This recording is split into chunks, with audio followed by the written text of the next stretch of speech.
알았어. 요즘 한국 젊은 독자층의 소설 스타일로 바꿔 써볼게. 등장인물 이름, 호칭, 지명은 한국식으로 통일하고 문장 끊김없이 자연스럽게 이어지도록 할게. 언젠가부터 내 동생, 아니 새엄마가 데려온 이복 여동생, 설아의 눈빛이 점점 이상해지는 걸 느꼈어. 혐오와 경멸이 섞인 얼굴로 날 쏘아보곤 했지. 심지어 내가 스치기만 해도 기겁하며 화장실로 달려가 한참 동안 씻어댔어. 난 걔가 날 싫어하는 줄 알았어. 그러던 어느 날 내가 여자친구가 생겼을 때였어. 새벽에 설아가 내 방 문을 두드리더니 희죽 웃으면서 오빠, 여자친구 생겼어 하고 묻는 거야. 그러더니 갑자기 날 덮치듯이 침대에 눕히고 이를 갈면서 말했어. 권태경, 나 혼자로는 부족해? 엄마는 재혼하면서 나를 데리고 새아버지 집에 들어갔어. 새아버지는 슬아의 하설아라는 딸이 하나 있었는데 나보다 1살 어렸지? 엄마는 설아가 공부도 잘하고 착하다고 칭찬을 아끼지 않았어. 처음 그 집에 갔을 때 설아는 예에 바르게 나를 오빠라고 불렀어. 나도 웃으면서 짐 정리를 도와줬지? 하지만 부모님이 안 계실 때면 완전히 딴 사람이 됐어. 내가 호기심에 유리 장식장 안에 있는 게 물건을 만지려고 하자 설아는 정색하며 내 물건에 손대지 마 하고 차갑게 쏘아붙였어. 그때부터 걔가 날 싫어한다는 걸, 아니 혐오한다는 걸 깨달았어. 나중에 설아네 학교로 전학 가서 같은 반이 됐어. 부모님 앞에서 설아는 웃으면서 날 잘 챙겨주겠다고 약속했지만 학교에선 아는 척도 안 했어. 철저하게 거리를 두는 거지. 걔는 학교에서 꽤 유명했어. 수많은 남학생들이 설아를 짝사랑하고 있었지. 그들의 눈에 설아는 예쁘고 공부도 잘하고 성격까지 싹싹한 완벽한 여자애였으니까. 하지만 난 알고 있었어. 걔의 진짜 모습을. 어느 날 방과 후에 내가 깜빡하고 집 열쇠를 안 가져온 거야. 설아는 동아리 활동이 있다고 했지. 난 동아리 방으로 걔를 찾아갔어. 우연히 설아에게 고백하는 후배를 보게 된 거야. 아이들의 환호 속에서 설아는 미소 지으며 정중하게 거절하고 편지를 돌려줬어. 그러다가 날 발견한 거지.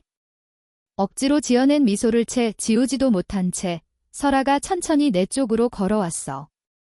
사람들이 잘 보지 못하는 구석진 곳에서 드디어 걔가 가면을 벗어 던졌어.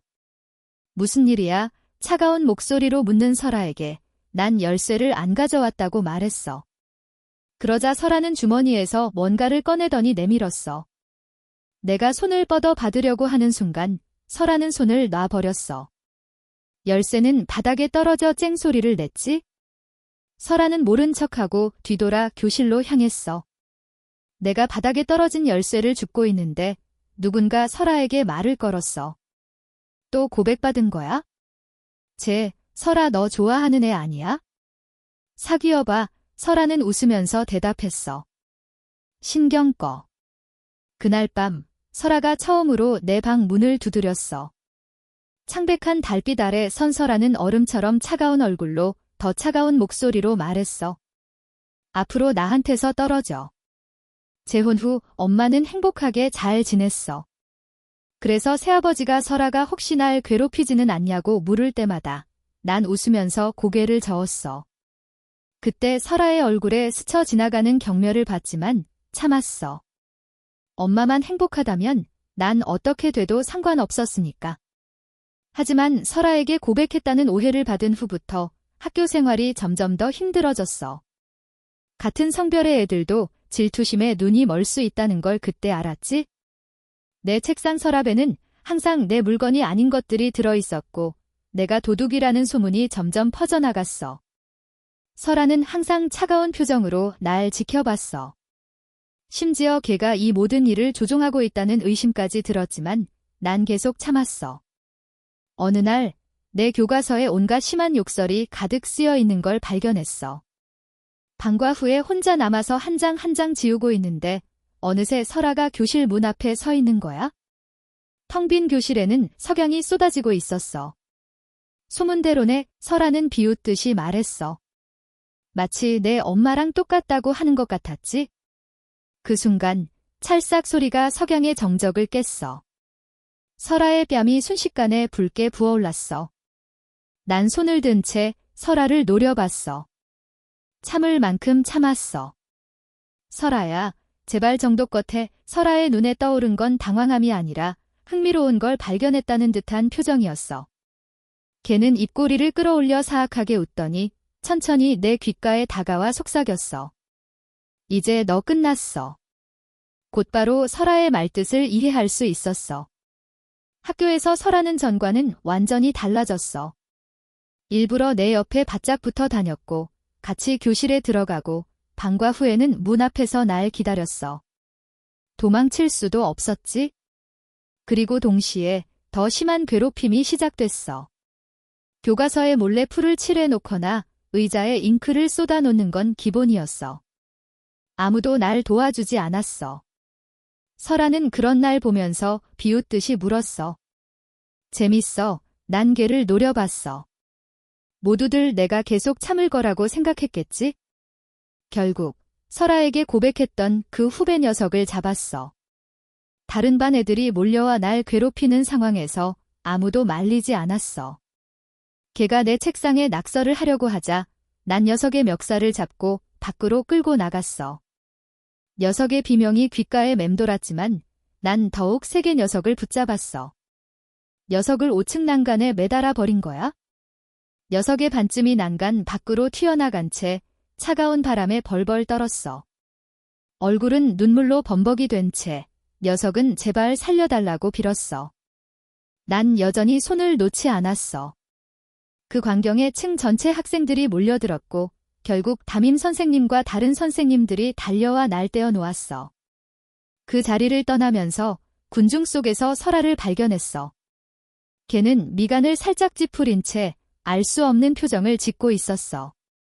설아를 스쳐 지나가면서 난 고개를 숙여 비웃었어.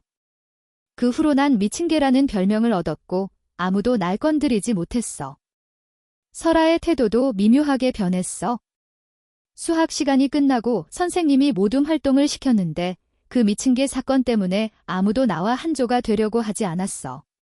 모두들 알아서 짝을 지어 모둠을 만들었고 난 혼자 엎드려 책을 읽고 있었어. 혹시 같이 모둠할래? 누군가 조심스럽게 말을 걸어왔어.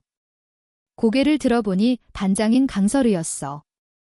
걔가 왜 나한테 관심을 보이는지 알 수 없었지만 일단 고개를 끄덕였어. 방과 후에 설이는 너무나 당연하게 같이 집에 가지 않겠냐고 물었어. 나도 거절하지 않았지? 응, 하지만 학교 정문 앞에서 누군가 날 불렀어. 설아였어. 걔는 활짝 웃으면서 내 앞에 멈춰 서더니 같이 안 기다려줬네 하고 물었어. 설이는 당황한 표정으로 우릴 번갈아 쳐다봤어. 설아가 그런 설이를 발견하고는 웃으면서 말했어. 저희 같은 동네 살거든요. 우린 그냥 이웃사촌일 뿐이야. 내가 설아의 말을 잘라버렸어. 아, 진짜? 그럼 같이 가면 되겠네? 난 먼저 가볼게. 설이는 뒷머리를 극적이며 먼저 가버렸어. 설이가 가자 설아는 갑자기 차갑게 웃었어. 이웃사촌이라 난 걔를 무시하고 뒤돌아서 가버렸어. 그때부터 설아는 더욱 이상해졌어. 학교에서 설이가 나랑 몇 분이라도 이야기하고 있으면 반드시 설아가 나타났어. 마치 미행당하는 기분이었지? 예전에 괴롭힘당했던 것보다 훨씬 더 소름 끼쳤어. 걔한테서 벗어나려고 난 더욱 적극적으로 설이와 친하게 지내려고 노력했어. 그러는 과정에서 설이와 나는 점점 더 가까워졌어. 걔는 착하고 배려심 깊었어. 악마 같은 심성을 가진 설아는 절대로 닿을 수 없는 존재였지. 일요일은 설이의 생일이었어. 걔는 날 생일 파티에 초대했어. 마침 부모님과 설아는 모두 집에 없었지. 난 간단하게 차려입고 집을 나서려는데 현관문이 열렸어. 설아가 돌아온 거야? 차가운 거실 조명 아래 걔는 멍하니 날 바라봤어. 어디가? 난 차갑게 대꾸했어. 너랑 상관없어. 설아를 지나쳐 가려고 하는데 설아가 갑자기 내 손목을 잡아챘어. 놔, 내가 미간을 찌푸리자. 설아는 다시 한번 어디 가냐고 물었어. 그러더니 갑자기 날 소파로 밀어 넘어뜨렸어. 나머지 손으로 설아의 손을 뿌리치려 했지만 설아는 더욱 세게 내 손목을 붙잡았어. 또 때리려고 설아가 희죽 웃으면서 속삭였어. 그러더니 손가락으로 내 얼굴을 천천히 쓸어내렸어. 오빠, 만약 오빠가 날 때린다면 나도 가만히 있지 않을 거야. 난 비웃듯이 웃고는 손을 들어 설아의 얼굴을 후려쳤어. 설아는 비명을 지르며 날 밀쳐냈어. 입가에는 피가 맺혀 있었고 귀는 새빨갛게 달아올랐어. 눈에는 수치심과 분노가 가득했지만 곧 감춰버렸지. 난개를 신경 쓰지 않고 뒤돌아 나가버렸어. 이번에는 설아가 날 막지 않았지만 계속 내 뒤를 따라왔어. 텅 빈 초겨울 거리, 노란 가로등 불빛 아래 설아는 그림자처럼 내 뒤를 졸졸 따라왔어. 너무 가깝지도 너무 멀지도 않게. 도망칠 수도 없었지. 모퉁이를 돌자 난 뛰기 시작했어. 차가운 바람이 귓가를 스쳐 지나갔어. 이번에는 설아가 쫓아오지 않았어. 약속 장소는 노래방이었어. 노래방 방문 앞에서 난 두꺼운 외투를 벗어 던지고 안에 입은 얇은 셔츠 차림으로 심호흡을 한 번 하고 문을 열고 들어갔어. 설이는 아마 내가 올 거라고는 말하지 않았나 봐에 내가 나타나자 모두 조용해졌어. 심지어 노래를 부르던 친구도 마이크를 든 채 굳어버렸지. 긴장된 분위기를 깬 건 설이었어. 설이는 활짝 웃으면서 내게 다가와 말했어. 권태경, 진짜 올 줄 몰랐어. 멀뚱멀뚱 서 있지 말고 어서 앉아. 설이는 날 끌어당겨 자기 옆에 앉히고는 노래 부르던 친구에게 야, 장현우, 빨리 노래 불러 하고 소리쳤어. 다시 노래가 울려 퍼지고 노래방은 다시 시끄러워졌어. 공기 중에는 술 냄새와 설이의 몸에서 나는 은은한 향기가 뒤섞여 묘한 분위기를 만들어냈고 내 얼굴은 점점 붉게 달아올랐어. 생일 축하해. 내가 작게 속삭이며 주머니에서 작은 상자를 꺼내 설이에게 건넸어. 설이는 깜짝 놀란 표정으로 상자를 열어봤어. 상자 안에는 눈을 가늘게 뜨고 웃고 있는 고양이 마네키네코 인형이 들어있었어. 처음 봤을 때부터 설이를 닮았다고 생각했거든. 고마워. 정말 마음에 들어. 설이는 활짝 웃으며 말했어. 가끔씩 누군가 흘끗흘끗 쳐다보긴 했지만 설이가 전부 막아줬어. 전학 온 이후로 처음으로 다른 사람들과 어울리는 기분을 느꼈어. 마치 왕따를 당하거나 소외된 적이 없었던 것처럼. 노래를 2곡 정도 불렀을까? 몇몇 남학생들이 웃으면서 다가와 설이에게 말했어. 반장, 친구 왔으면 데리고 와야지. 같이 술이라도 한잔하게. 갑자기 불길한 예감이 들었어. 내 눈앞에 설아의 얼굴이 나타났기 때문이지. 거의 숨을 멈추다시피 했어. 걔 얼굴에는 반창고가 붙어 있었어. 방에 들어오자마자 몇몇 남학생들이 설아를 둘러싸고 웃으면서 뭔가를 속삭였고 설아는 미소로 화답했어. 그러더니 설아는 천천히 내게 다가와 내 옆자리를 가리키며 물었어. 여기 사람 있어요. 없는데 누군가 대신 대답해줬어. 설아는 너무나 자연스럽게 내 옆에 앉았어. 난 등을 곧게 펴고 설아에게서 최대한 멀리 떨어지려고 노력했어. 좁은 공간 안에서 설이는 우리 사이에 흐르는 미묘한 기류를 눈치채지 못했어. 오히려 천진난만하게 말했지? 아, 맞다. 둘이 같은 동네 산다고 했지? 그럼 같이 오지 그랬어. 난 차가운 얼굴로 대답했어. 우리 난친의 내 옆에 있던 설아는 갑자기 내 손목을 꽉 움켜쥐었어. 너무 세게 쥐어서 아팠어. 그래, 설이는 안심한 듯한 표정을 지었어. 난 둘이 어릴 때부터 같이 자란 소꿉친구인 줄 알았지? 그때 누군가 설이를 불렀어. 설이는 자리에서 일어나 가버렸어. 설아는 몸을 기울여 내 귓가에 속삭였어. 오빠의 조명이 어둡고 음악 소리가 너무 커서 아무도 이쪽 구석에 신경 쓰지 않았어. 걔는 음흉한 눈빛으로 날 쳐다봤어. 오늘 옷 잘 입었네. 갑자기 잘생긴 남학생이 다가왔어. 반에서 인기가 제일 많은 이도현이었지? 설아, 나랑 같이 술 한잔 할래? 이도현은 환하게 웃으면서 설아의 어깨에 팔을 둘렀어. 설아는 눈을 가늘게 뜨고 대답했어. 그래, 그러더니 갑자기 내 손목을 놓아버렸어. 아이들의 환호 속에서 두 사람은 연거푸 술잔을 비웠어. 설아, 웬일이야? 얼굴에 그게 뭐야? 이도현이 물었어. 고양이한테 핥히었어. 광견병 주사라도 맞아야 하는 거 아니야? 괜찮아, 설아는 흘끗 내 쪽을 쳐다봤어. 걔가 미치지 않은 이상 날 어떻게 하겠어? 라는 눈빛이었지. 코를 찌르는 술 냄새와 담배 연기에 속이 메스꺼워 견딜 수가 없었어. 난 자리에서 일어나 방을 나섰어. 차가운 바람이 얼굴을 스치고 나서야 겨우 정신을 차렸어. 겉옷을 안 입고 나왔다는 걸 깨달았지만 다시 돌아가고 싶지 않았어. 그렇게 몇 분 동안 길가에 서 있는데 뒤에서 발소리가 들려왔어. 설이가 달려오면서 말했어.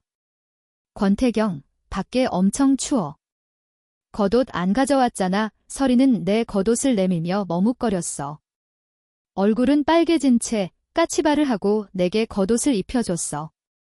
은은한 풀향기가 풍겨왔어. 겉옷을 다 입혀주고도 설이는 가버리지 않고 가만히 서 있었어. 권태경, 설이는 숨을 크게 쉬고 말했어. 사실 내가 전학 온 날부터 너한테 관심 있었어. 반장 딕숙한 목소리가 설이의 말을 잘랐어. 언제부터 여기에 있었는지 설아가 문 앞에 서 있었어. 역광 때문에 표정은 잘 보이지 않았어. 너 찾는 사람 있어. 갑자기 분위기가 싸늘해졌어. 설이는 당황한 표정으로 몸을 돌려가 버렸어. 넘어질 뻔한 걸 간신히 중심을 잡고. 설이가 가버린 후에도 설아는 여전히 그 자리에 서 있었어. 난개를 무시하고 발길을 돌렸어. 그러자 설아가 손을 뻗어 내 앞을 막아섰어. 왜? 내 목소리는 차갑게 식어 있었어. 설아는 묘한 눈빛으로 날 쳐다보더니 갑자기 입을 열었어. 걔, 너 좋아해? 의문형이 아니라 단정하는 말투였어. 심장이 쿵쾅거렸어. 설아는 말을 이었어. 너도 걔 좋아하지? 너랑 상관없어. 내가 쏘아붙이자. 설아는 문을 열고 안으로 들어가 버렸어. 그때 뒤에서 설아의 목소리가 들려왔어. 오빠, 뱀처럼 음침하고 사악한 목소리는 분명히 불길한 일이 일어날 거라는 걸 암시하고 있었어. 역시나 걔는 웃으면서 말했어. 내가 이 사실을 엄마한테 말할지 안 말할지 맞춰봐. 설아는 항상 날 약 올리는 방법을 알고 있었어. 며칠 전 저녁 식사 자리에서 엄마는 우리에게 이성교제의 위험성에 대해 역설했었지. 설아는 내 얼굴에 붙은 반창고를 가리키며 의미심장한 미소를 지었어. 걔 목소리는 묘하게 애교스럽기까지 했어. 책임져야 할 텐데 소름이 돋았어. 뒤돌아서 가버리자 걔가 작게 웃는 소리가 들려왔어. 그날 밤 집에 돌아오니 부모님은 이미 와 계셨어. 설아는 가면을 쓰고 따뜻한 가족의 모습을 연기했지. 하지만 아무도 보지 못하는 곳에서 설아는 내게 속삭였어.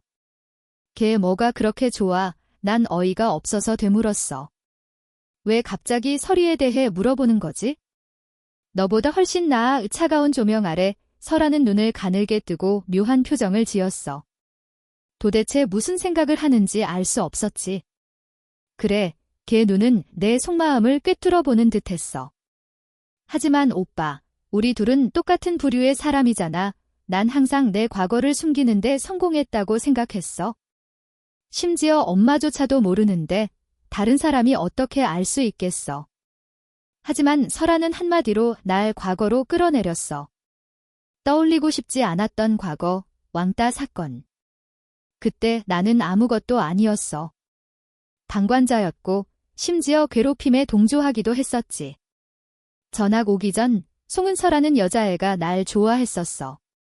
걔는 돈과 권력을 이용해서 학교에서 깡패 집단을 만들었고 무슨 일이든 폭력으로 해결하려고 했지. 당시 우리 반에는 날 괴롭히는 여자애가 있었는데 내가 은서에게 그 사실을 털어놓자 그 후로 그 여자애는 매일 괴로운 나날을 보냈어.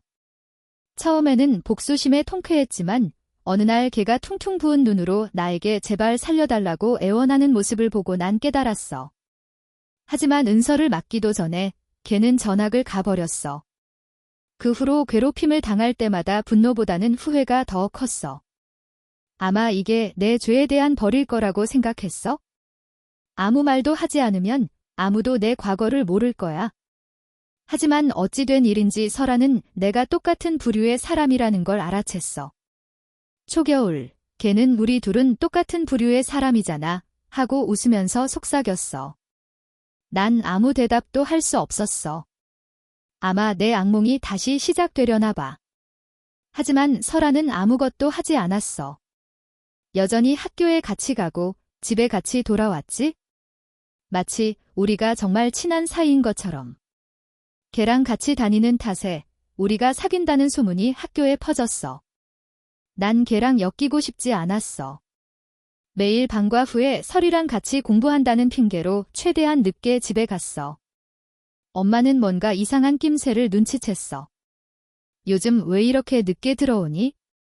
친구랑 같이 공부하고 와서요. 남자애니, 여자애니, 내가 머뭇거리자 엄마는 확신에 찬 목소리로 말했어. 남자애지. 설마 무슨 문제라도 있니? 설아한테 물어보지 그래? 걔는 항상 전교 1등 하잖아. 난 설아에게 물어보고 싶었지만 설아는 분명 귀찮아할 거야. 설마가 사람 잡는다고 설아가 갑자기 나타나서 말했어. 제가 뭐가 귀찮겠어요. 오빠의 설아를 안심시키기 위해 난 어쩔 수 없이 설아에게 공부를 가르쳐 달라고 부탁했어. 방문을 닫자 난 차갑게 말했어. 공부하고 싶으니까 방해하지 마. 설아는 억울한 표정을 지으며 말했어. 제가 가르쳐 주러 온 거 아니었어요. 그러더니 책을 펼치기 시작했어. 다음 시험 못 보면 얼마나 실망하실 텐데 걔는 항상 내 약점을 쥐고 흔들었지. 설아의 시선에서 나는 짙은 속눈썹과 오뚝한 코, 그리고 붉게 물든 귓불을 볼 수 있었어. 난 갑자기 걔가 왜 그렇게 인기가 많은지 이해할 수 있었어. 신은 정말 불공평해. 악마 같은 심성을 가졌음에도 불구하고 완벽한 외모까지 주셨으니까. 그 덕분에 걔는 세상을 속이고 기만하며 살아갈 수 있는 거겠지? 뭘 그렇게 뚫어져라 쳐다봐. 설아는 언제부터 날 빤히 쳐다보고 있었는지 희죽 웃으면서 말했어. 걔는 눈매가 예뻤어. 맑고 투명한 눈동자는 찡그릴 때면 누구라도 반할 만큼 매력적이었지. 걔가 내 본성을 꿰뚫어 본 후부터 나도 더 이상 착한 척 연기할 필요가 없어졌어. 내 안에는 쓰레기밖에 없다는 걸 알았으니까. 보면 볼수록 역겹기만 했지. 설아는 조금도 개의치 않고 웃으면서 말했어. 그래서 누가 더 예뻐? 겉모습만 번지르르한 강설애? 왜 갑자기 설애 얘기를 꺼내? 그냥. 걔는 너한테 도움 안 될 것 같아서. 강설이는 반장이긴 하지만 공부는 별로잖아. 설아는 그렇게 말하고 자리에서 일어났어. 어쨌든 너는 분명히 나랑 같은 부류의 인간이야. 갑자기 왜 설의 이야기를 꺼내는 거야? 아무것도 아니야. 그냥 걔는 너를 가르칠 수 없을 것 같아서. 강설이는 반장이긴 하지만 성적은 항상 그렇게 좋지 않았어. 그렇게 말하고 설아는 자리에서 일어났어. 분명 설이는 너처럼 가르칠 수 없을 거라고 생각했어? 알았어. 이번에도 한국 젊은 세대 독자층에 맞춰 현지화된 느낌으로 바꿔볼게. 인물, 호칭, 지명은 한국식으로 통일하고 문장 끊김없이 자연스럽게 이어지도록 할게. 일부러 공부 잘하는 게 뭐 대단한 거냐고 깎아내리는 것 같았어. 뭐, 공부 잘하면 권태경 너랑 단둘이 있을 기회가 생기니까 그렇지. 난방도 빵빵하게 틀어줘서 덥기까지 하네. 갑자기 하설아가 훅 다가왔어. 코앞까지 거리가 20cm도 안 될 만큼 가까워지더니 눈웃음을 지으면서 말했어. 나는 못생겼으니까 오빠가 예쁘면 됐어. 예뻐니 걔가 얼마나 악독한 앤지 아는데도 심장이 두근거리는 건 어쩔 수 없었어. 저리 떨어져 말해놓고 보니 어이가 없었어. 얼마 전까지만 해도 이 대사를 읊었던 건 바로 걔였잖아.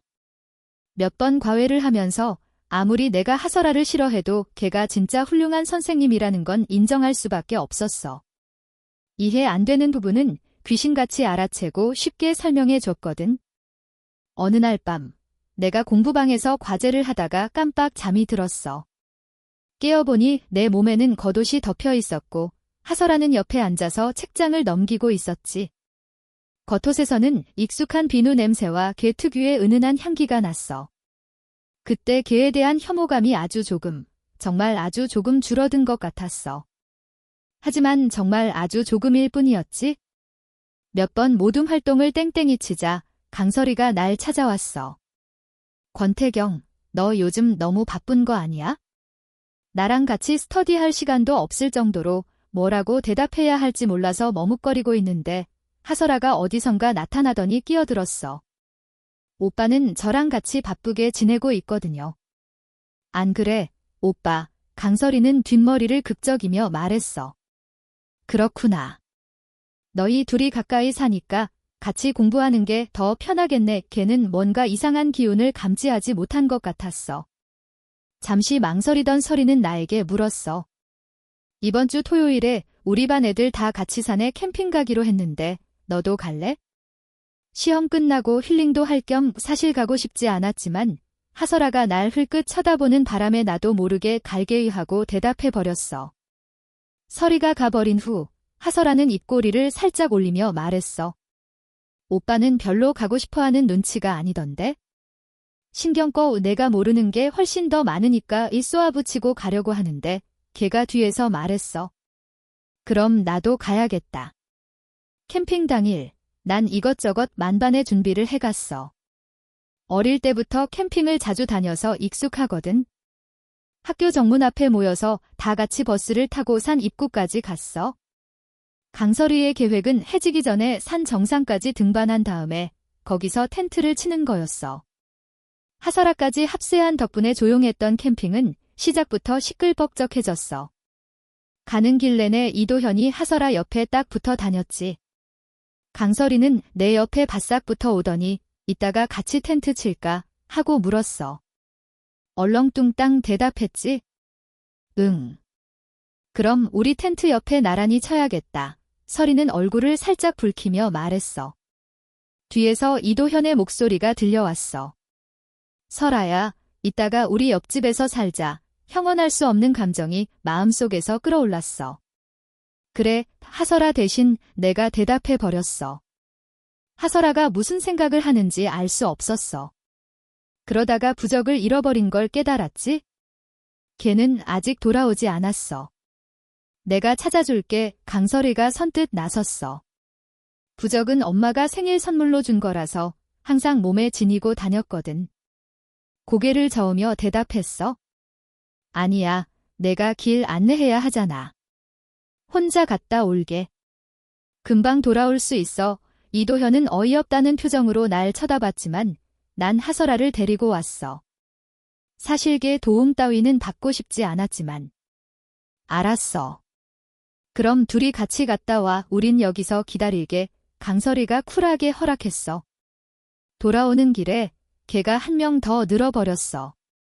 잃어버린 부적은 버스에서 내릴 때 떨어뜨린 것 같았어. 그때 쨍그랑 소리가 났던 것 같은데 정신이 없어서 신경 쓰지 못했지. 지금 생각해보니 아마 그때 부적이 떨어진 모양이야. 난 빠른 걸음으로 걸었어. 하설아는 멀찍이 떨어져서 졸졸 따라왔지. 마치 같이 가는 것 같지도 않았어. 전에 이 마산에서 캠핑을 한 적이 있어서 산으로 내려가는 작은 길이 있다는 걸 알고 있었어. 그래서 일부러 샛길로 빠져서 하설아를 따돌리려고 했지. 그런데 걔는 끝까지 날 따라오는 거야. 걸음 속도를 높여서 몇 번이고 모퉁이를 돌았더니 마침내 걔 그림자도 보이지 않게 됐어. 속으로 쾌재를 부르면서 발걸음을 옮기다가 갑자기 발이 푹 꺼지는 느낌이 들었어. 구덩이에 빠진 거지? 그것도 엄청 깊은 구덩이에. 혼자서는 도저히 올라갈 수 없었어. 어쩔 수 없이 사람을 불렀어. 그러자 하설아의 목소리가 위에서 들려왔어. 곧이어 그 얄미운 얼굴이 구덩이 입구에 나타났지. 나보고 구해달라고 해봐. 벙쪄서 아무 말도 못하고 있으니까 걔가 웃으면서 말했어. 그럼 난 간다. 하지만 이번에는 걔가 일어서다가 중심을 잃었는지 아니면 땅이 너무 미끄러웠는지 그대로 미끄러져서 내 옆으로 굴러떨어졌어. 나도 모르게 웃음이 터져나왔어. 꼴 좋다. 걔는 화를 낼 줄 알았는데 의외로 고개를 푹 숙이고 잠시 멈춰있더니 이내 웃음을 터뜨렸어. 우린 서로에게서 시선을 돌린 채 한동안 말없이 앉아 있었어. 내가 먼저 입을 열었어. 이제 어떻게 해야 나가? 사람 기다려야지. 여긴 워낙 외진 곳이라 금방 누가 오진 않을 거야. 그럼 여기서 굶어 죽을 수도 있겠네. 하설아가 갑자기 웃음을 터뜨렸어. 그것도 나쁘지 않잖아. 걔는 고개를 갸웃거리며 날 쳐다봤어. 마치 같이 죽자는 연인처럼. 뻔히 걔가 일부러 그러는 거 알면서도 그런 눈빛을 마주치니까 심장이 쿵 내려앉는 것 같았어. 누가 너랑 같이 죽고 싶대. 걱정 마. 나는 오빠를 두고 혼자 죽지는 않을 테니까. 내가 미간을 찌푸리자. 걔가 능글맞게 말했어. 지금까지 이런 수법으로 순진한 남자애들 얼마나 꼬셨어? 별로 없어. 걔는 미소 지으며 대답했어. 오빠가 처음이야. 나도 모르게 걔 눈을 피했어. 올라가 봐. 내가 밑에서 밀어줄게. 걔가 먼저 이렇게 제안할 줄은 몰랐어. 득실을 따져본 후 난 걔 말대로 하기로 했어. 걔는 힘이 센 편은 아니었지만 그래도 있는 힘껏 날 밀어 올려준 덕분에 겨우 구덩이에서 탈출할 수 있었어. 아마 힘을 너무 많이 쓴 탓인지 내가 올라오자마자 털썩 주저앉아 버렸어. 걔는 고개를 들어 날 쳐다보며 말했어. 나 버리고 갈 거야. 내가 미간을 찌푸리자. 걔는 다시 웃음을 터뜨렸어. 기다릴게. 가끔은 운명을 믿어야 할 때가 있는 것 같아. 마치 일기예보처럼 분명히 날씨가 막을 거라고 했는데 비가 쏟아지는 것처럼. 사람들을 데리러 가는 길에 머릿속에는 계속 하설아의 마지막 모습과 나 버리고 갈 거야 라는 걔의 말이 맴돌았어. 다행히 가는 길에 돌아가던 친구들을 만날 수 있었어. 상황을 설명하자 모두 흔쾌히 하설아를 구하러 가줬어. 비는 점점 더 거세졌고 길에는 자갈과 진흙탕이 늘어나서 미끄러웠어. 불안감이 엄습해왔지? 마침내 구덩이에 도착했을 때 난 넋을 잃고 서 있었어. 구덩이 입구가 반쯤 무너져 있었거든. 미친 듯이 달려가 보니 하설아가 그 밑에 깔려 있었어. 온몸이 흠뻑 젖은 채 반쯤 흙에 파묻혀 있었지. 걔는 간신히 몸을 움직여 눈을 떴어. 비가 억수같이 쏟아지고 있었지만 난 걔 입술이 뭐라고 웅얼거리는지 알아들을 수 있었어. 아파어 내가 걔를 알게 된 이후로 걔는 항상 도도한 태도를 유지했고 이렇게 비참한 모습은 처음이었어. 미안해. 너무 늦게 왔어. 구급차가 도착했을 때 난 망설임 없이 구급대원들을 따라 탔어. 구급대원들은 의아한 표정으로 날 쳐다봤지? 저는 걔 오빠예요. 내가 그렇게 말했어. 검사 결과 하설아는 머리를 심하게 다쳤다고 했어? 아마 구덩이가 무너지면서 떨어진 돌에 맞은 것 같다고 했지? 그 때문에 의식을 잃은 거라고. 그날 밤 부모님은 저녁거리를 사러 나가셨고 난 멍하니 병상에 누워있는 하설아를 바라봤어. 꿰매느라 머리카락을 밀어버린 부분이 붕대로 칭칭 감겨있는 모습이 처량하고 우스꽝스러웠지만 웃을 수가 없었어. 난 조심스럽게 걔 옆에 놓인 손가락을 만져봤어. 얼음장처럼 차가웠지? 미안해. 나지막이 속삭였어. 하설아는 며칠 더 입원해야 했어? 그동안 난 학교 수업이 끝나자마자 곧장 병원으로 향했지. 머리를 다친 탓인지 하설아는 전보다 훨씬 순해졌어. 내가 나타나도 아무 말도 하지 않았지? 마치 날 못 본 척하는 것처럼. 나도 걔한테서 뭘 기대하지 않았어. 그냥 하숙 아저씨 딸 잠시 돌봐주는 셈치고 묵묵히 병실에 앉아서 과제를 했지? 입원 3일째 되는 날 낯선 여자가 병실에 나타났어. 난 문 앞에 서서 걔가 하설아에게 부드럽게 말을 거는 소리를 들었지. 하지만 곧 하설아는 수에 꽂힌 바늘을 뽑아버리고 책상 위에 있던 유리컵을 바닥으로 내던졌어. 난 급하게 문을 열고 안으로 들어갔어. 나와 동시에 하숙 아저씨도 들어왔고 그는 여자를 끌어내 밖으로 밀어냈어. 여자는 아까와는 딴판으로 돌변해서 꽥꽥 소리를 질러댔어. 그제야 난 여자의 얼굴을 제대로 볼 수 있었어. 일그러지고 흉측했지만 하설아와 70%는 닮아 있었지. 하숙 아저씨가 여자를 데리고 간 후에야 난 하설아의 상태를 살필 수 있었어. 핏방울이 손등에서 손가락 끝까지 주르륵 흘러내리고 있었지. 난 걔를 침대에 눕히고 간호사를 불러 치료를 받고 다시 수액을 맞게 했어. 그동안 걔는 아무런 말도 하지 않았어. 저항도 하지 않은 채 믿을 수 없을 정도로 순순하게 따랐지. 어디 불편한 데는 없어. 내가 물었지만 걔는 천장만 멍하니 바라봤어. 바닥에는 여전히 유리 조각이 널려 있었지. 그걸 치우려고 몸을 돌리는데 갑자기 걔가 입을 열었어. 이 상처가 그 여자가 낸 상처만큼 아플까 심장이 덜컥 내려앉는 것 같았어. 고개를 돌려 걔를 쳐다보니 삭발한 머리 때문에 생긴 흉터가 훤히 드러나 보였지. 하설아는 눈을 내리깔았어. 엄마가 술에 취해서 술병으로 날 때렸어. 뭐라고 해야 할지 몰랐어. 아니, 뭐 알았어. 이번에도 한국 젊은 세대 독자층에 맞춰 현지화된 느낌으로 바꿔볼게. 인물, 호칭, 지명은 한국식으로 통일하고 문장 끊김없이 자연스럽게 이어지도록 할게. 도대체 누가 이런 술자리를 기획했는지 고등학생 놈들이 어른 흉내나 내면서 술이나 퍼마시고 앉았네. 룸문을 열고 들어서자 찌든 담배 냄새가 확 풍겨왔어. 나도 모르게 얼굴을 찌푸리자 이도현이 귓속말로 속삭였어. 의야, 조금만 더 기다려줘. 끙.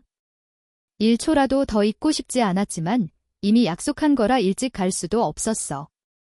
어차피 얼굴만 비추고 가는 건데 뭐 큰일 있겠어. 예전에 날 괴롭혔던 놈이 겁먹는 표정이나 구경하면서 즐거움이나 찾아야지 생각하면서 억지로 자리에 앉았어. 얼마 지나지 않아 문이 활짝 열렸어.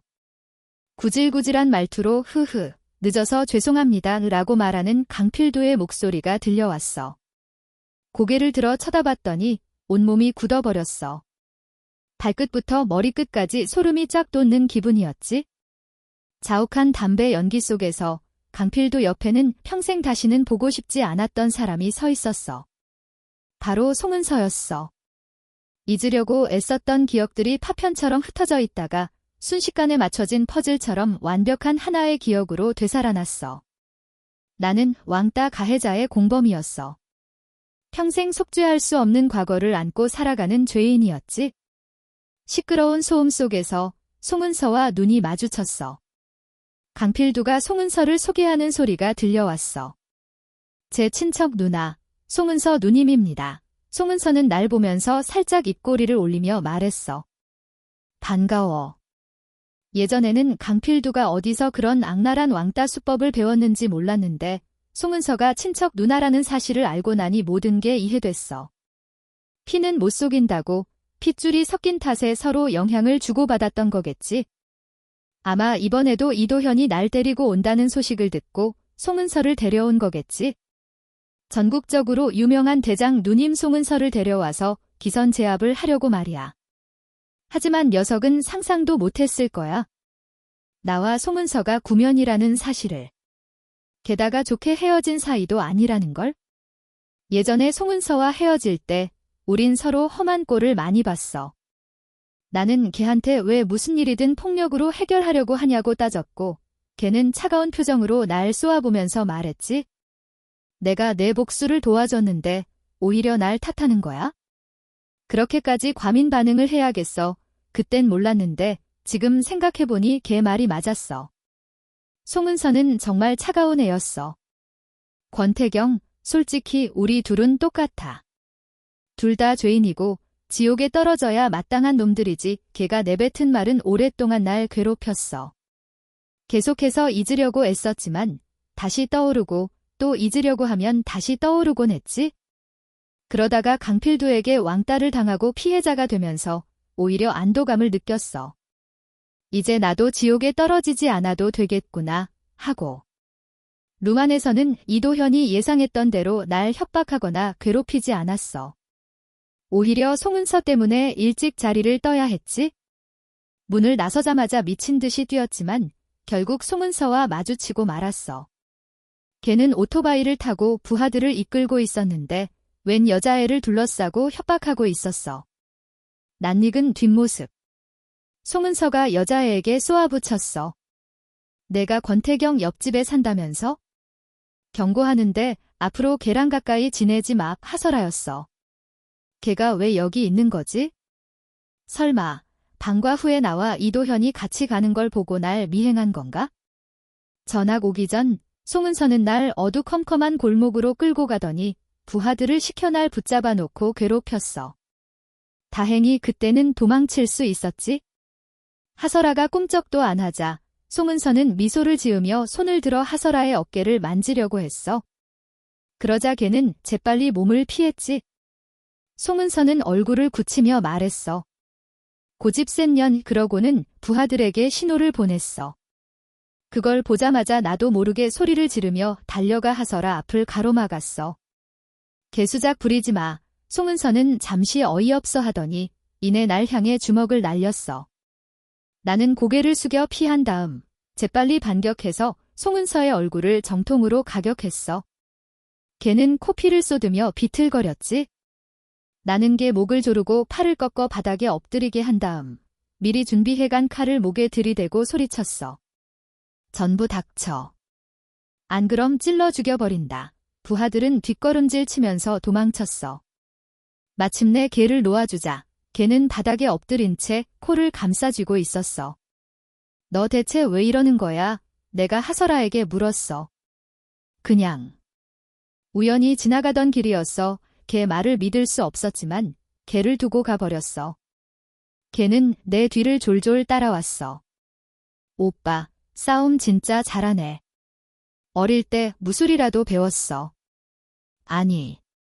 그냥 쌈박질 몇 번 했을 뿐이야. 무심하게 대답했지. 나도 가르쳐줘. 응? 싫어. 너무 옹졸아. 조금만이라도 가르쳐줘. 제발. 그날 밤 집으로 돌아가는 길은 묘하게 길게 느껴졌어. 하지만 내 뒤에는 걔가 따라오고 있었고 가로등 불빛 아래로 길게 드리워진 우리 그림자가 나란히 흔들리고 있었지. 마음속에는 전에 느껴본 적 없는 감정이 싹트고 있었어. 그날 이후로 나와 하설아 사이에는 묘한 공감대가 형성됐어. 방과 후에 누가 먼저 집에 가든 반드시 집으로 가는 길에 만났지. 말없이 함께 걸어가는 시간이 우리 사이의 연결고리가 된 것 같았어. 걔는 점점 쾌활해졌고 다시 전처럼 사람들 앞에서 빛나는 소녀가 됐어. 걔가 쓰고 있는 가면이라는 걸 알면서도 묘하게 걔가 원래 그런 애였던 것 같은 착각이 들었지. 걔는 내 생일도 기억하고 같이 놀러 가자고 졸랐고 엉뚱한 물건들을 사주기도 했어. 엄마는 저점 쟤네 둘은 그렇게 죽이 잘 맞을까 하고 말씀하시곤 했지. 어쩌면 우리 관계가 정말 좋아졌을지도 몰라. 어쩌면 친남매처럼 될 수도 있었겠지. 시간이 멈춘다면. 어쩌면 우린 다른 형제자매들처럼 함께 대학에 진학하고 졸업을 꿈꾸고 함께 성장했을지도 몰라. 하지만 인생은 언제나 예상치 못한 순간에 예기치 않은 방향으로 흘러가기 마련이야. 엄마의 재혼 1주년 기념일, 엄마는 운전면허를 땄어. 하숙 아저씨를 깜짝 놀라게 해주고 싶었던 엄마는 기념일에 자가용 여행을 가기로 계획하고 몰래 혼자 운전 연습을 하러 나갔어. 그날은 끔찍하게 지루한 물리 수업을 듣고 있던 어느 수요일 오후였어. 담임 선생님이 갑자기 교실에 들어와 날 불렀어. 뭔가 불길한 예감이 들었어. 권태경, 너에게 할 이야기가 있다. 마음의 준비를 하거라. 이 선생님은 안타까운 눈빛으로 날 쳐다봤어. 내 어머님이 교통사고를 당하셨다. 지금 병원에 계시다. 머릿속이 하얗게 변하는 것 같았어. 나중에 알게 된 사실이지만 그때 선생님은 최대한 순화해서 말씀해 주신 거였어. 그때 당시 나는 엄마가 아직 응급치료를 받고 있고 반드시 살아날 거라고 믿었어. 그래서 병원에 도착해서 싸늘하게 식어버린 엄마의 시신을 마주했을 때 거의 실신할 뻔했지? 난 이제 아무것도 없어. 그동안 날 끔찍이 아껴주던 엄마마저 곁에 없게 된 거야. 그 후로 시간이 어떻게 흘러갔는지 기억나지 않아. 해가 떴다가 지고 또 뜨고 또 졌을 뿐 밤마다 잠도 제대로 못 자고 간신히 잠들면 꿈속에서 엄마가 나타나 공부 잘하고 있니? 잘 지내고 있니? 하고 물어봤어. 나는 계속 고개를 끄덕이며 엄마에게 돌아와 달라고 애원했지만 깨어나면 베개에 묻은 차가운 눈물 자국밖에 남지 않았지. 더 이상 밖에도 나가지 않았고 학교에도 가고 싶지 않았어. 그때 친아버지가 날 찾아왔어. 다른 도시로 데려가고 싶다고 했지? 하숙 아저씨는 내 의견을 물었어. 하설아를 쳐다보지도 않고 고개를 끄덕이며 동의했어. 친아버지는 새 가정을 꾸리고 있었지만 하숙 아저씨와 함께 사는 것보다는 그게 더 합리적이라고 생각했거든. 떠나는 날 하설아는 상자를 하나 건네줬어. 열어보니 캠핑 갔을 때 잃어버렸던 부적이 들어있었어. 아니, 정확히는 똑같이 생긴 부적이 들어있었지. 이거 뭐야? 내가 의아한 표정으로 쳐다보자 하설아가 대답했어. 기억을 더듬어서 새로 만들었어. 똑같은지는 모르겠지만 부적을 쳐다보면서 갑자기 웃음이 터져나왔어. 그러다가 눈물이 왈칵 쏟아졌지. 똑같아, 그렇게 말했어. 친아버지는 날 데리고 전학 수속을 밟았어. 집에 돌아와서 짐을 정리하고 있는데 밖에서 엄청나게 쏟아지는 소리가 들려왔어. 막 집에 들어왔을 때 하설아가 선물해준 부적이 없어진 걸 깨달았어. 텅 빈 손목을 바라보면서 무력감에 휩싸였어. 미친 듯이 집 밖으로 뛰쳐나갔지만 억수같이 쏟아지는 비 때문에 어디서부터 찾아야 할지 알 수 없었어. 쉴 새 없이 쏟아지는 비를 맞으면서 걷고 있는데 갑자기 정신이 번쩍 들었어. 이제 더 이상 찾을 수 없어. 이미 죽어버린 엄마처럼 영원히 돌아올 수 없는 존재가 되어버린 거야. 발길을 돌려 집으로 향했어. 흠뻑 젖은 몸을 이끌고 골목길을 걷고 있는데 갑자기 누군가 날 끌어당겨 어두컴컴한 곳으로 데려갔어. 고개를 들어보니 일그러진 송은서의 얼굴이 눈에 들어왔어. 걔 부하들이 날 바닥으로 내동댕이 쳤어. 드디어 잡았다. 권태경. 오늘 내 제삿날이다. 그러고는 내 바지를 벗겨버렸어. 놈들은 나를 둘러싸고 사진을 찍어 댔지? 언니, 이러는 건 좀 심하지 않아요. 그때서야 걔 뒤에 서 있는 사람이 강필두라는 걸 알았어. 내가 쟤한테 당했던 거 잊었어? 아니면 쟤한테 맞고 기억상실증이라도 걸렸냐? 잊지 않았어요. 하지만 이러는 건 좀... 닥쳐. 내가 내 복수를 해주는데 말. 알았어. 이번에도 한국 젊은 세대 독자층에 맞춰 현지화된 느낌으로 바꿔볼게. 인물, 호칭, 지명은 한국식으로 통일하고 문장 끊김없이 자연스럽게 이어지도록 할게. 과거 강필두를 처음 봤을 때 녀석은 나를 보자마자 겁에 질린 표정을 지었어. 나는 피식 웃으면서 고개를 끄덕였지. 모르는 사람이 보면 내가 마치 학교폭력 가해자라도 되는 줄 알았을 거야. 역시 연기에는 소질이 있다니까. 그 후로도 몇 번 얼굴을 마주쳤지만 그 시절 껄끄러웠던 일들에 대해선 아무도 입을 열지 않았어. 술에 잔뜩 취한 누군가가 갑자기 하설아의 행방을 물었어. 위야. 근데 하설아는 어디서 뭐하고 살려나? 아는 사람 없어. 다들 고개를 가로저었지만 강필두는 굳은 표정으로 입을 다물었어. 곧 누군가가 농담을 던지면서 분위기가 흐지부지 됐고 아무도 그 문제에 대해 다시는 이야기하지 않았어. 하설아라는 이름은 마치 오래전에 잊혀진 단어처럼 다시 한번 사람들의 기억 속에서 잊혀져 버렸지. 결혼 준비는 생각보다 복잡하고 신경 쓸 일이 많았어. 이도현은 너무 바빠서 결혼 반지 고르는 것조차 내게 부탁할 정도였지. 어쩔 수 없이 내가 대신 알아봐줘야 했어. 나는 평점이 좋은 주얼리 숍에 들어가서 대략적인 상황을 설명했어. 그러자 직원이 이것저것 추천해주기 시작했지. 따분함을 참으며 열심히 설명을 듣고 있는데 갑자기 어떤 여자가 내 앞을 스쳐 지나가는 순간 강렬한 느낌이 들었어. 나도 모르게 고개를 들어 쳐다봤지. 걔는 정장을 입고 모자와 마스크로 얼굴을 가린 채 고개를 숙여 유리 진열대 안에 장신구를 구경하고 있었어. 가끔씩 옆에 있는 동료와 이야기를 나누기도 했지. 나는 자리에서 벌떡 일어나 걔에게 달려갔어. 걔는 고개를 들어 날 쳐다봤지. 비록 눈밖에 보이지 않았지만 오랜 세월이 흘렀음에도 불구하고 한눈에 알아볼 수 있었어. 하설아의 나지막한 목소리로 걔 이름을 불렀어. 걔는 잠시 멈칫하더니 마치 처음 보는 사람을 대하듯이 미간을 살짝 찌푸렸어. 누구시죠? 나, 권태경이야. 걔는 다시 고개를 숙여 장신구를 구경하면서 건성으로 대꾸했어.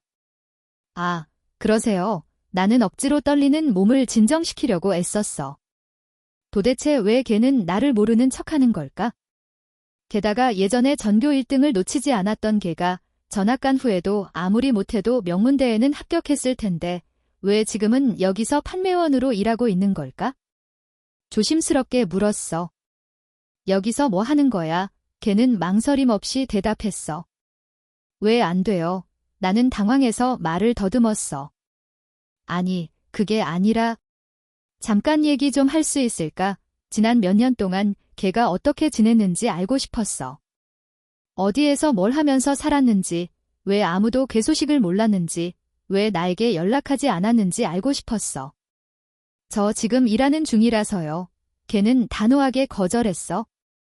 냉정하기 그지없었지? 나는 울컥 치미는 감정을 억누르며 조용히 문 밖으로 나왔어. 그럼 퇴근할 때까지 기다려야겠어? 늦은 저녁, 하설아는 마침내 퇴근했어. 내가 이미 가버렸을 거라고 생각했는지 문 밖으로 나와 나무 아래에 서서 조용히 울고 있었어. 불안한 듯 흔들리는 불빛 속에서 걔는 고개를 들어 날 쳐다봤어. 굳은 표정으로 서 있는 날 발견하고는 흠칫 놀라며 굳어버렸지. 나는 애써 태연한 척하며 물었어. 그동안 어떻게 지냈어? 걔는 눈물을 닦고 도도한 표정으로 턱을 살짝 치켜들더니 장난기 섞인 미소를 지으며 말했어. 찰나였지만 예전에 하설아를 보는 것 같았어. 그러고는 몸을 돌려 내 옆을 스쳐 지나가면서 차갑게 내뱉었어. 다 말할 수 없어. 며칠 동안 계속 주얼리 숍에 찾아갔어. 지난 몇 년 동안 하설아에게 무슨 일이 있었는지 알고 싶었거든. 하지만 걔는 주문하신 반지는 포장 완료됐습니다. 라는 말 외에는 아무것도 알려주지 않았어. 오늘도 어김없이 저녁까지 기다렸어. 하설아는 유니폼을 갈아입고 모자와 코트로 얼굴을 가린 채 날 쳐다보지도 않고 휙가버렸어. 나는 급하게 걔의 뒤를 쫓아갔어. 정신없이 쫓아가다 보니 마치 시간이 거꾸로 흐르는 것 같았어. 예전에는 걔가 항상 내 뒤를 졸졸 따라다녔고 나는 걔를 피하려고 발버둥 쳤는데 지금은 내가 걔 뒤를 쫓고 걔는 필사적으로 도망치고 있었지. 사람들이 북적거리는 거리 한복판에 서서 문득 깨달았어. 나는 익숙한 곳으로 향하고 있다는 것을. 그곳은 바로 나와 엄마가 1년 동안 살았던 집이었어. 도착해보니 하설아가 막 문을 열고 들어가려고 하는 참이었어. 재회 후 처음으로 걔는 냉담한 태도 외에 다른 감정을 드러냈어. 내가 걔보다 먼저 집 안으로 들어서자 걔는 아무 말도 하지 않고 날 멍하니 쳐다보기만 했어. 그러더니 희미하게 미소를 지으며 말했어. 신고하기 전에 나가줄래요? 나는 한 발짝 뒤로 물러섰어. 여기도 내 집이었어. 걔는 갑자기 문을 쾅 닫아버렸어.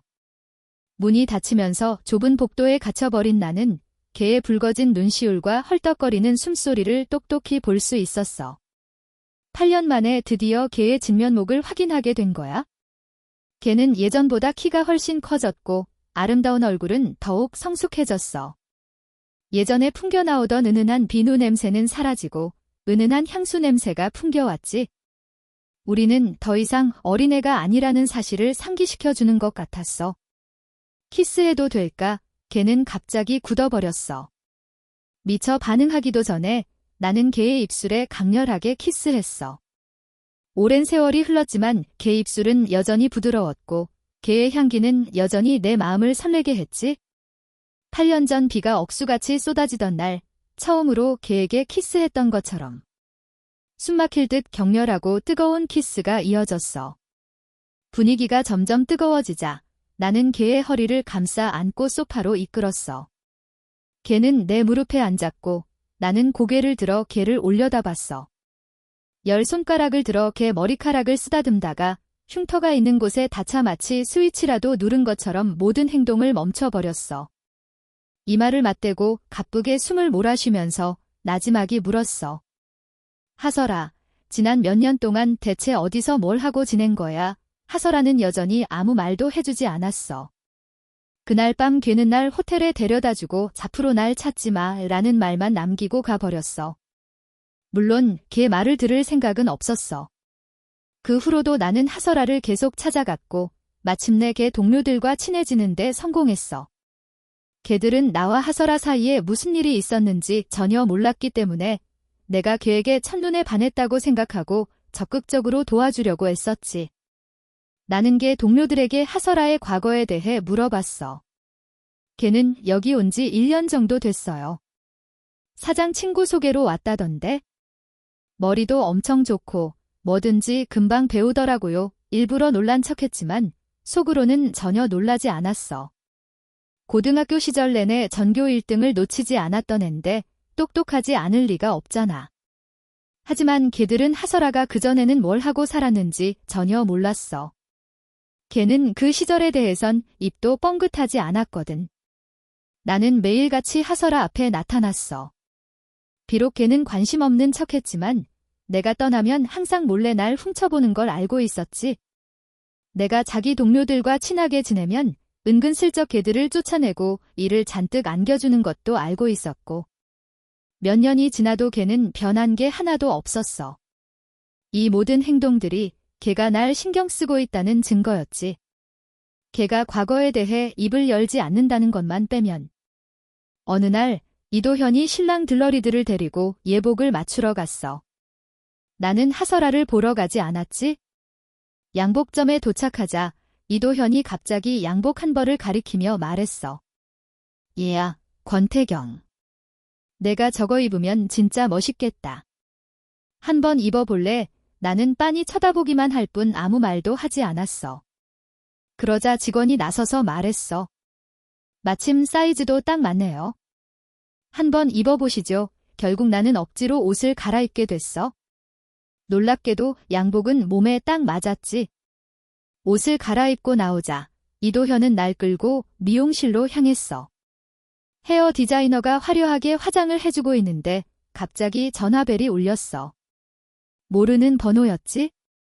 찜찜한 기분으로 전화를 받았어. 권태경 씨, 뜻밖에도 전화 건 사람은 강필두였어. 무슨 일이야? 상대방은 아무 말도 하지 않았어. 나는 미간을 찌푸리며 끊는다 라고 말했지. 그때 하설아가 순간 숨을 멈췄어. 강필두는 말을 이었어. 내 친척 누나를 미친 듯이 찾아다니면서 칼로 몇 번이나 찔렀대. 그래서 몇 년 동안 감옥에 있었고. 창피한 일이라 아무도 말하지 않지? 친척 누나조차도 여기까지 듣자 머릿속이 하얗게 변해버렸어. 이도현이 뭐라고 부르는 소리조차 들리지 않았지? 누구랑 통화하는 거야? 왜 그렇게 넋이 나가 있어? 이도현이 궁금한 듯 내